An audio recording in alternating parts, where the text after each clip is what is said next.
Мясной террор докатился до республики Саха. В поселке Марха на частном дворе уничтожили всех коров, коз и кроликов, сообщают местные. Служба стоит. Ввозить и вывозить животных не дают. Людей останавливают сотрудники ДПС и Минсельхоза, но приборов, чтобы взять анализы, у них нет. Вот остановили водителя, Среднеколымска ведет, Белинска лошадей. Не пропускает.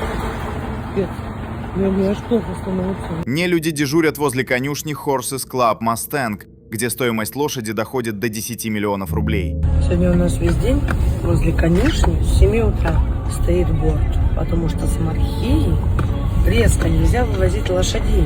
В общем, эта тема с Новосибирска все длится. Хозяйка конюшни в ужасе от происходящего. Это же моя жизнь и любовь всей моей жизни с самого рождения. Как можно представить, что кто-то может прийти и убить ее? Известно, что подобный беспредел сейчас происходит и в селе Хатассы. В республике Саха действуют по той же схеме, что и в Новосибирской области, Пензенской и других регионах. Без анализов объявляют, что у домашнего скота пастереллез, и уничтожают всю живность. Что вообще происходит?